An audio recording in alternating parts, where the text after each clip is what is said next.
Alright everybody, hello and welcome. As always, I am Sean. This is In The Mix, episode 5, the final episode of our one season wonder save with Brighton and Hove Albion. I hope you guys have enjoyed the week, breaking up the content a little bit, checking out a new team, checking out a new style, one which I think has been really successful. We might even drag it into our Isle of Man gameplays a little bit more because I've enjoyed kind of the way we've been playing in the chance creation and all that sort of fantastic stuff. But as we bring the curtain down, we're going to play our last 2 games of the league season. We'll go through our results. I'll explain to you the scenario going into the last couple of matches as well. Let's not waste too much time. Let's jump straight in.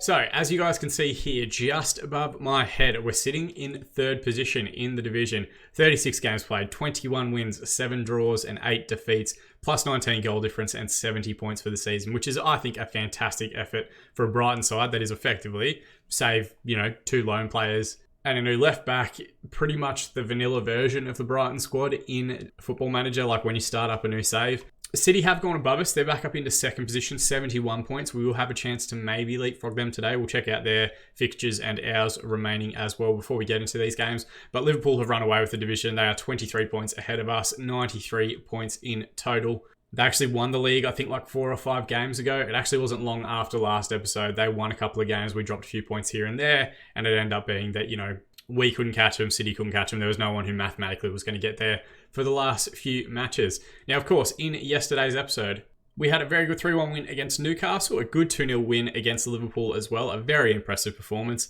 We then beat Southampton, Sheffield United. We were starting in these games to start to see players suspended for yellow card accumulation throughout the course of the season. We've also had a couple of injuries, knocks, which kind of made it difficult. So we did lose to Leicester in a hard-fought game. Could have gone either way. They got a 91st minute winner, which happens from time to time. We've done that to a few sides this year. I can't complain too much when a side eventually does it to us.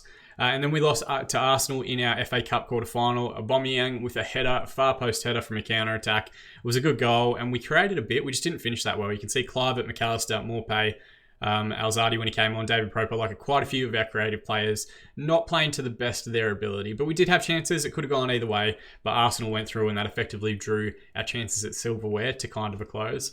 We did follow that up with another poor game, a 2-1 defeat this time to Crystal Palace. Again, a 91st minute winner. Jordan Ayew getting involved in the goals. Thought, okay, we need to take a break because we're on 3 defeats in a row. Once we came back in, we had a pretty tough run as well. A 1-1 draw with Manchester City, which is where they actually went above us in the division. Their goal difference is vastly superior to ours. We did turn that around with a 3-1 away win to Burnley. Despite going down to 10 men, we managed to hold on in that game, which was impressive. A 1-1 draw away at Old Trafford, an 82nd minute equaliser from Jesse Lingard. He came off the bench. And then a 2-2 draw last time out against West Ham. Not going to lie, that one was a little bit frustrating because I feel like we had all the chances in the world and Aaron Moy missed a penalty. But Pablo Fornals got an 82nd minute equaliser for them, which does mean we're not in the greatest form going into the last 2 games of the season. We're going to play Liverpool, who of course top of the league. They've got nothing left to play for. We have beaten them in the FA Cup, but if you remember correctly, earlier on in the season, they did beat us 7-2 in the league itself. But that was much earlier in the year. It wasn't by any stretch the most complete performance on our end either. We did have a heavy defeat to Man City 7-1 as well, but I guess that's, I think a couple of people, I think David Barnett asked in the comments below, did we go attacking? No, I kind of changed stuff during the course of games, going between positive, counter, whatever else. We haven't actually used the counter-attacking tactic that much, and we might not today. Maybe we'll give it a run against Everton, depending on how the Liverpool match goes. But 2 top 8 sides to finish off the season. We want to try and get 6 points, and we have to hope that Manchester City also drop points in their match. If we jump in and have a look at their fixtures remaining, they have a tie with Watford away from home in the Premier Division. They've got a home game to Burnley. Have they got 3 games to go? No, sorry, they've got 2 games in the league. Burnley and Watford, both pretty straightforward, but they do have Liverpool in the Champions League final, which I'm hopeful, maybe, potentially, they might look at resting a player or 2 if they've got a knock or something, a suspension looming or something like that, really focusing on that Champions League final and their first chance to win that competition. So that's my hope. I don't think it's going to particularly happen. And then in the chasing pack, we've also got Wolves only 1 point behind us. They've been up and down all over the shop. They were second for a little while. They dropped back down again. They have gotten their shit together recently. They're going to play in their last 2 games of the season, West Ham at home and Tottenham away. So by no means easy games. Both sides I think that we drop points to throughout the course of the season. And if you look at them, they had a really, really strong run from the end of December through to the start of March. And then they lost a few on the trot, pretty much around the same point that we lost kind of 3 in a row. And then they've lost a couple to Chelsea and Arsenal here and there. They did beat United twice in the Premier Division, which is ridiculous. So they're not in a bad run of form either. We have to try and get as many points as possible or risk falling behind them. We are an outside chance, but I don't think it'll happen, that Arsenal could potentially leapfrog us into the top 4 if we lose both games and they win both of theirs. But as far as the expectations for the season, avoid a relegation battle. We are well and truly beyond that. It is nowhere near in danger at any point. We've really been up towards the top half of the division. Haven't really dropped below 7th at any point in the year. It's been a very consistent, very fantastic performance from the team this year. Now, the other thing we were asked, and it was David Barnett again in the comment section below, was to have a look at our set pieces and how those actually work. So corners is the main one that I kind of tend to focus on. I don't worry too much about the free kicks, that sort of thing. What we have done, though, is set it up so that basically our midfielders, our defence, and our deepest lying forward, which in our case is the pressing forward, are all back. I don't go with men on the post. I just go zonal across the 6-yard box. And then I've also got the midfielders just kind of getting involved there for second balls, things like that. 2 players on the edge of the area and 1 player staying forward. It's the same for both sides. It's the same for all of our different mentalities as well. Positive counter, they're all very similar. Our free kicks are a very similar rate. These are direct free kicks. So we've got central defenders, central midfielders, man marking, everybody else in the wall. 1 striker staying forward, usually the advanced forward in that structure. Same for like deeper free kicks as well. The 2 forwards stay forward. Everyone else gets back just along that kind of 6-yard line. That's really where I try and keep it.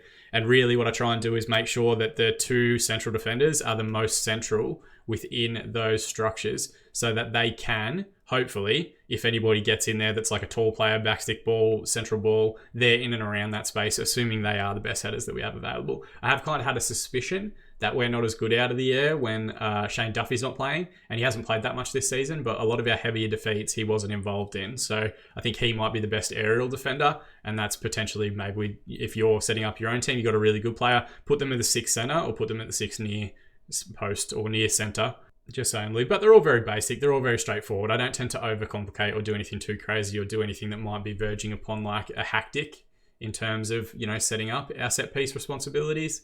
Throw-in's pretty much the same as well. Defensively, we're just all getting back. The pressing forward, edge of the area, they counter-attack when they need to. Everyone else drops back and then we counter-attack as quickly as we can. It's the same for both sides. These aren't anything super complex. I don't expect to have anything in here that's like making the most of the match engine or doing anything revolutionary. For me, it's just get back if you're defending, particularly if you're defending in like a 4-4-2 shape or something like that, or our 4-2-4. Like you want to try and get everyone back as much as possible. If you had like a 4-2-3-1 or a 5-3-2, maybe you leave more players further forward. I don't know. That's really your own decision. Speaking of, we do have a couple of issues going into this game against Liverpool. Bernardo is out injured. He's not going to be here for a while. He did his ACL or MCL or whatever it is. Lewis Dunk is also suspended, arguably our best defender. Adam Webster, his main defensive partner, also out suspended. And Dan Burn, the backup option, out injured as well. It puts us very, very light at the back. We're actually going to be having Steven Alzate filling in as a ball-playing defender on cover. He can't really do it, but what I was kind of looking at was the ball-playing defender roles. Like, tackling's not terrible for him. His passing's okay. His marking's pretty average. His heading's pretty average as well. And hopefully he can just play that covering role, just scooping up balls and playing passes forward, and that's pretty much it. I tried thinking about like Davy Proper maybe dropping into that role, maybe Aaron Moy dropping into that role. But in reality, I think I want to try and keep the rest of the team as consistent as possible, like the 2 up front, the 2 wingers, the 2 midfielders, and the fullbacks. And really, it's just that one position that's causing us some issues and some dramas. But if it doesn't work, maybe we work out like something different. Maybe we try and risk Tariq Lamptey, who's also got a bit of a knock. Maybe we put Basumba back in there. He's a little bit more defensive in terms of his marking and heading ability. But again, like I don't trust him as much with the ball. So yeah, there's a couple of different things that we might try and do. This could go very pear-shaped very, very quickly, but otherwise it is still a relatively strong lineup. It's just that one position that's causing us a little bit of issue and a little bit of grief today. And like I said, like Liverpool don't have anything to play for, so I'm pretty sure they should effectively be playing like a backup lineup or, a rotated lineup, not really needing the 3 points. So we are going with Ryan in goal, Alzate and Duffy as the defensive partnership. That is our weakest area of the pitch today. Windale and Charlotto as the wing-backs. Charlotto coming in for Lamptey, who's been out injured for a couple of weeks now. Proper and Moy, our highest average rated player for the season.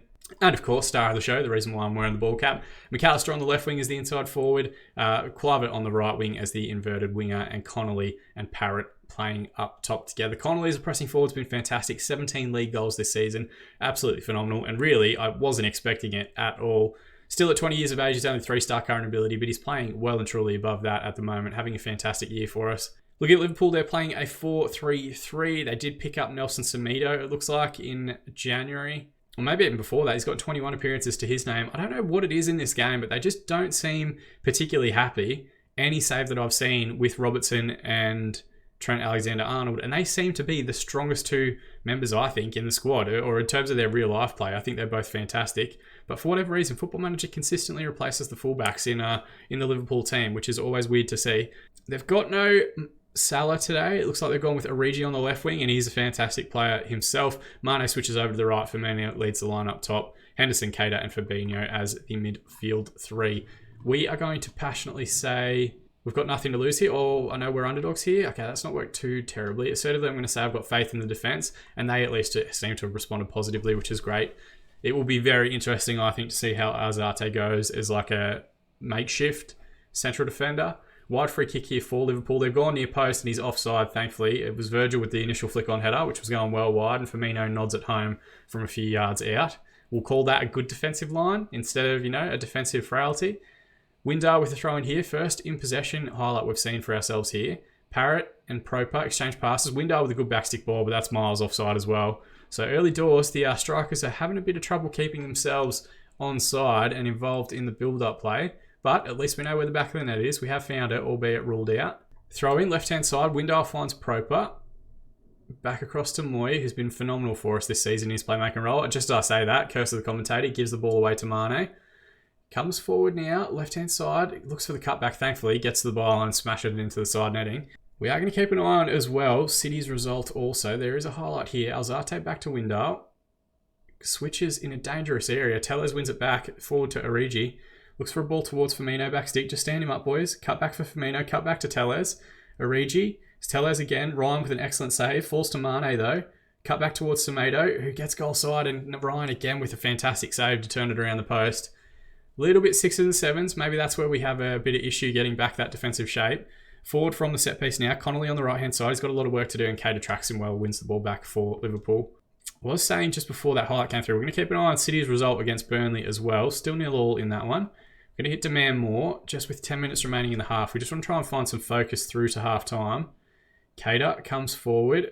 Strike from distance. Had a fair bit of venom on it, but didn't look to be troubling the goal. Ryan looked pretty composed in the nets. Right-hand throw-in. Charlotte to take into Moy. Again, it's closed down by Keita. He's given the ball away a couple of times in midfield areas.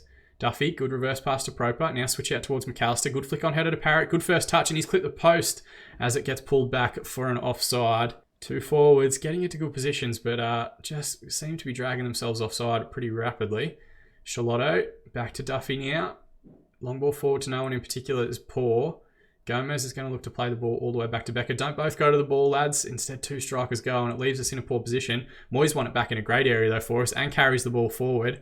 In this box-to-box role, what can you do? Wide right area, shoots at the keeper. Becker equal to it. Good save and good hold from Allison. We make it to half-time at 0-0. 5 shots, 2 on target, 48% possession. 11 shots, 5 on target, 52% of the ball. Dressing room, what are we going to say? Going to assertively say, I'm happy with the performance so far. Keep it up. I'm going to stay on attacking, because I think Liverpool are going to start attacking a little bit more, looking for 3 points, but maybe we can then exploit some of the spaces in behind. And of course, we do have subs up our sleeve as well. All right, we're through the hour mark now, so I'm going to hit pause. No highlights as yet in the second half. Parrott's had a poor game. We're going to bring on Neil Maupay, who's chipped in with a couple of important goals throughout the course of the season. McAllister also not playing particularly well. Maybe we bring on Trossard, who is back in not in full fitness, but is back in the squad. And I'm going to hold off on the rest of the subs. We've got Charlotte and Moy on yellow cards, which we're going to have to be wary of. Assertively, we'll say, I've got faith in you. And then we're also going to use Old Faithful, get creative shout after an hour. It always seems to get a positive response. Oxlade-Chamberlain's come on for Origi. Liverpool have now also used their 3 subs. We've got 1 more up our sleeve. We might see how this highlight goes before we make any changes. Good reverse pass to Mane. Wide left area, thankfully straight at the keeper, and Ryan does very well to save and hold. All right, we're through. We've got about 10 minutes to go. We're going to hit pause. We're going to go to our tactics. And Clive hasn't had the great game either. We'll bring on Solly March. He has chipped in with a couple of important goals off the bench. We're also going to tell him we've got faith in him. And we're going to use 1 more demand, more shout with about 10 minutes remaining. 0-0's not a terrible result against the champions, but Moy with a wide free kick towards back post. Duffy with the header. Keeper was scrambling, but it wasn't on target. High and wide of the near post. Corner to be taken by Moy towards the central area. It hits the deck in the box, which shouldn't really happen. Clearance is going to come back to Windale. Worked into Proper. Can we work it out to the other side? Wijnaldum nearly wins it. Oh, Firmino does win it back. And Wijnaldum made a good challenge. I think Firmino picked up the loose ball. Reverse pass to Mane. Good save again from Matt Ryan. He's been immense for us this season. Both my Australian boys, Matty Ryan and Aaron Moy, have been absolutely magnificent this save. And that near post header from Lovren never looked like it was challenging the goal. 4 minutes of additional time to be added on at the end of this one. And we're rocketing through that time very, very quickly.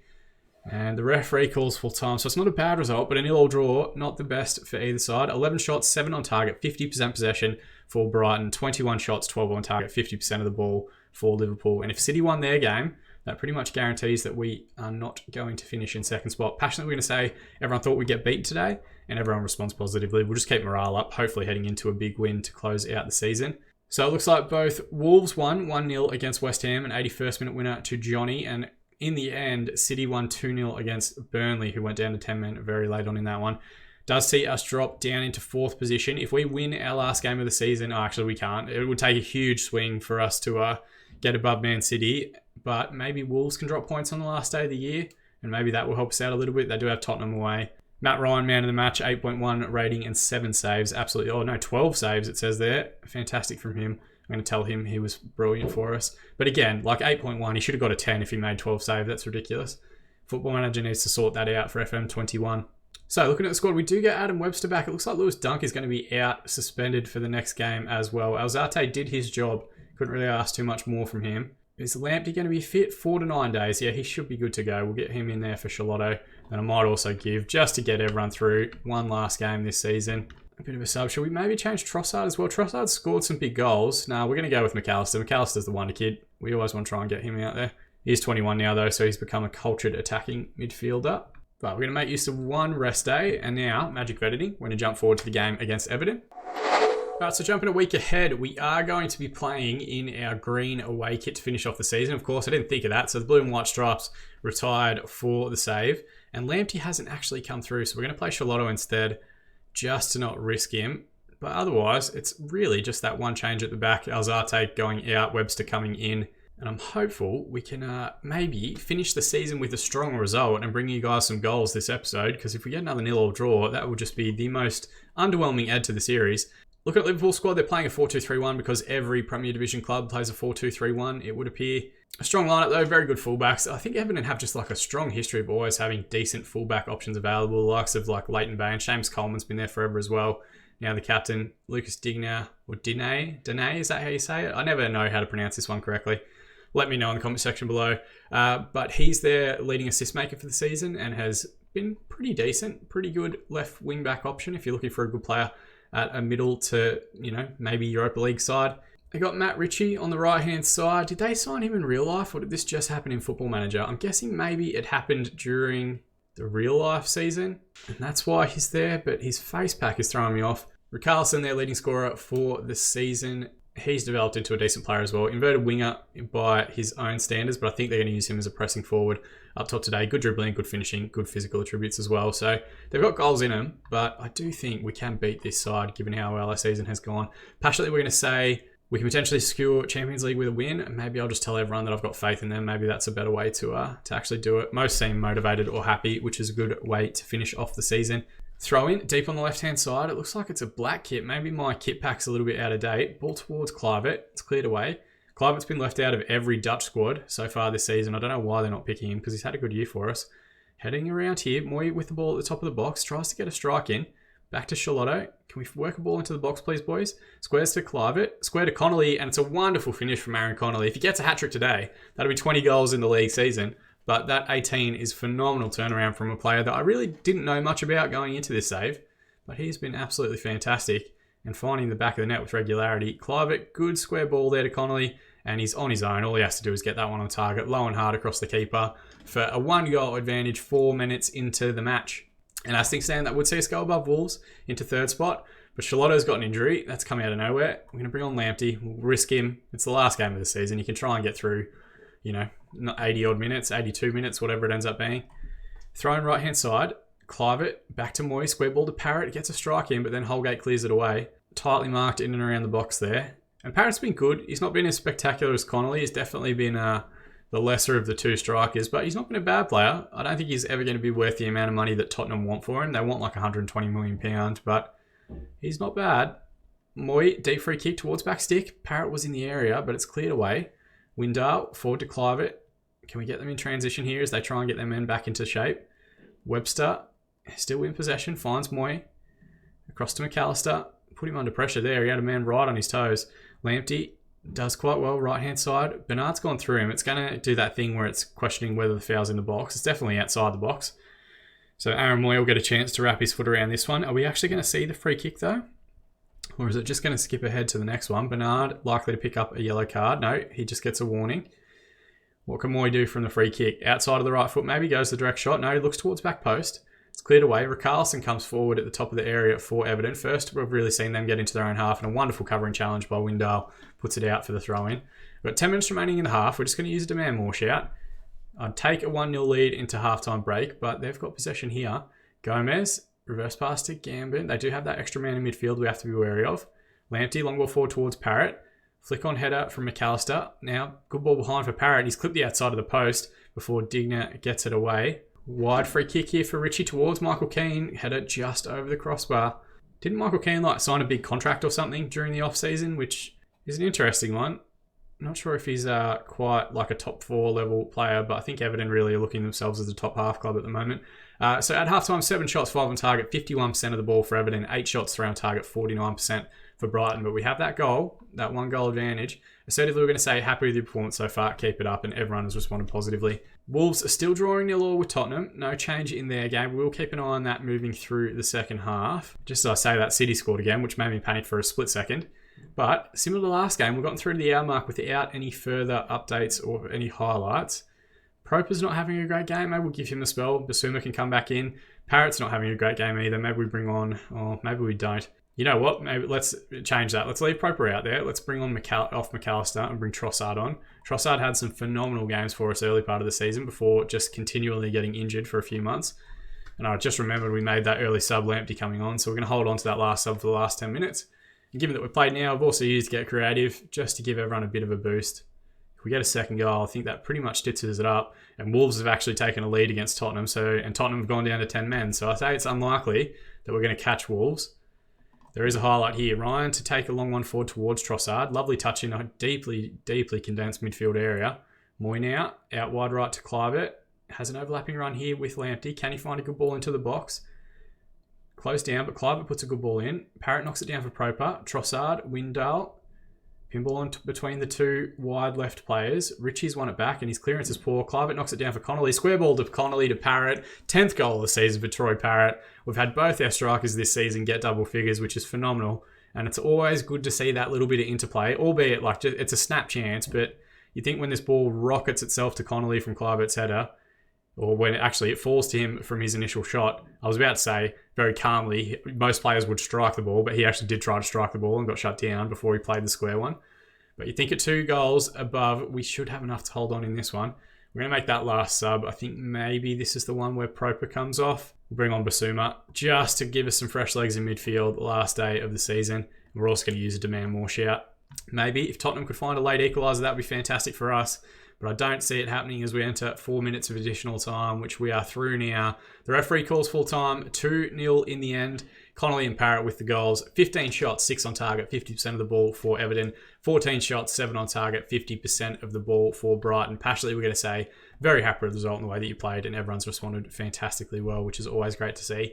Does mean we end in 4th position, which I guess is kind of maybe a little bit disappointing given how close we were to the title race for so long. But top 4 finish with Brighton, that's, I think, season 1, pretty impressive stuff. 38 games played, 22 wins, 8 draws and 8 defeats. Not a bad record. And even some of those defeats, we lost to the likes of, Crystal Palace, Leicester, Bournemouth, Norwich, Wolves, Villa, and the 2 losses against big clubs with City and Liverpool. We did pretty well against the likes of Chelsea, the likes of Manchester United, those bigger sides in the division. We had some big victories against those teams throughout the course of the year. And plus 21 goal difference. If you take out the 7-1 defeat to Manchester City, the 7-2 defeat to Liverpool, if you figured those out a little bit earlier or those games come later in the season, maybe we do finish with a plus 44 goal difference, something similar to what Man City eventually had. But still, a fantastic season. I'm very happy with the way that everything went. In Champions League football, that gets me £32 million for next season, which is great to see. Oh, actually, that's not the transfer budget. That's just we get extra money for actually setting it. The transfer budget is £61.48 million. That's fantastic. £1.1 million a week for wage budget, I should say. If we look at the Premier Division itself, did we have any players in and around? So Connolly actually finished runner-up in the leading goals for the season, 18, ahead of Firmino, just behind Aguero, and I say just behind, 7 goals behind Aguero. Moy, 18 assists for the season, the best in the division, ahead of De Bruyne and Felipe Anderson. 6th player of the match awards for Connolly is just 1 behind Aguero. Average rating player, who had the highest average rating for us? Aaron Moy, funnily enough, star of the series, 7.38, a little bit behind Mo Salah and the likes of Kevin De Bruyne and Aguero as well, but you'd think they win more games more comfortably throughout the course of the season. Yellow cards, Webster and Dunk leading the league, which is crazy. 16 for Webster, 15 for Dunk, which is why he is suspended for the last 2 games of the series. If we look at our own squad, maybe we just go to stats here. General play. Mistakes is always an interesting one. Windale did make quite a few mistakes, but I think he's been good for the season. Passes completed. He also led the club in passes completer. Proper second in that. Passes attempted. Windale also there. So you can see he's readily getting the ball. Proper and Moy obviously doing quite a bit at that base of midfield as well. Headers, no surprise that Duncan Webster at the top of that one. Windale and Duffy in there as well. Duffy's is impressive given that he's not played anywhere near the amount of games that the rest of them have. Crosses completed, 121 for Aaron Moy. I guess a lot of that comes from set pieces as well. Windale and Clivett, Lamptey also in there as well. Similar story for attempts. Moy towards the top, Windale, Lamptey in there, Charlotto's in there, Clivett, McAllister in there as well. If we look at goal attempts, shots taken, Connolly, Clivett, Moy and Parrott, the top 4 on target. Connolly and Clivett, the best 2 retention rates. Goal scored, Connolly 18, Clivett 11, Morpay and Parrott on 10 apiece. Proper with 5, Moy with 5 as well. Matt Ryan finished the season with 13 clean sheets. We've also had not that many red cards, just the one for the year. Lewis Dunk getting that one early on in the season, but yellow cards are astronomical. So Webster got 18 in total in all competitions. Dunk 16, Lamptey with 12, Aaron Moy with 12, Charlotto with 9, Windale with 9. I guess that high press, it does create some very aggressive tackles throughout the course of the season. I say as I hiccup into the microphone directly. Windale most tackles won. Most fouls conceded as well. Most tackles attempted. So he's had a big season. He's done quite a fair bit. And he has started every game in the Premier League, which is phenomenal. I definitely highly recommend him. If you are a Premier League side looking for a decent left back, like you do have to pay a little bit of cash for him, 20 million, but I think we paid 5 million up front and 15 over 3 years. But he's been more than capable. 7.03 rating in his first season at 20 years of age. Very impressive stuff. Troy Parrott, how's he done? 31 appearances, 10 goals, 8 assists, 7.09 average rating for an 18-year-old player. That's pretty impressive. But again, like not a player that I think is worth getting in terms of like purchasing him outright. Tottenham just want way too much money. But maybe on loan for a season, maybe on loan if you can trick them into putting like a future fee in there. And then the other one, Justin Clivett that we brought in, I think he's done quite well. He's developed into a 4-star current ability player, which is impressive. 21 years of age, either-footed, good dribbling ability. Maybe does need a little bit of improvement in terms of crossing and finishing to contribute with some more goals. But even then, 38 appearances, started every game, 10 goals, 11 assists, 7.09 match rating for the season. Very, very impressive stuff from him. I'm pleased with how the season's gone. Like, I've got no complaints. We might jump forward a little bit, see what the end of season awards look like for the rest of the team and the rest of the club. I assume Aaron Moy is going to win everything, given that I kind of made him the hero. It's a record high finish of 4th, above 13th, which was the previous high finish in the Premier Division. Moy gets the man of the match, the player of the season, 60% of the vote, which is no surprise. Clivett gets signing of the season. Connolly gets young player of the season as well. And Windale gets the goal of the season. We're going to check out what this one was. It's against Newcastle. It was early on in the season as they were playing this 5-4-1 formation with Carroll up top. And it was at home at Brighton. We're going to check it out here. Does he go on a bit of a run? Is that what we're about to see? Cuts inside, beats the winger. St. Maximin doesn't go with him. And yeah, it's a good strike from distance, way into the side netting. Can't say I honestly remember that one, but it's a very, very good strike. And was it his first goal for the club? Did he score any others? Yeah, it was his only goal for the season in the Premier Division. So, fantastic effort. Confirmation here that Connolly makes runner-up for the top goal scorer award. Windale actually won the runner-up award for goal of the season. Almiron's goal against, who was that against? Bournemouth gets the top award. And Aaron Moy makes the team of the season. That's why we wore the ball cap, because he is the future of Australian football, or is the past of Australian football, I guess. It will be interesting to see how he gets on in China. It would not surprise me if he doesn't settle, that he's not back in the Premier Division too far into the distant future. As always, guys, thank you so much for watching. I do really enjoy these one season wonder saves to try and break up, the Football Manager content or, the Isle of Man content that's been going throughout the course of the year. We probably, depending on the release date of Football Manager 2021, we maybe have the ability to do one more one season wonder save. If you've got suggestions for teams that you want to see me manage for a season, drop them down in the comment section below. Just like this series with Brighton, so much of what you guys want to see is going to what comes up on the channel and the saves that we go through as well. But more than anything, guys, I just appreciate you all watching. As always, I've been Sean, and I'll see you all again in the mixer. And really, there's only one thing left to do, and that's just take this thing off, because that's been driving me absolutely nuts all week. That feels better. I can hear a little bit louder and a little bit clearer now. I'll see you all again in the mixer.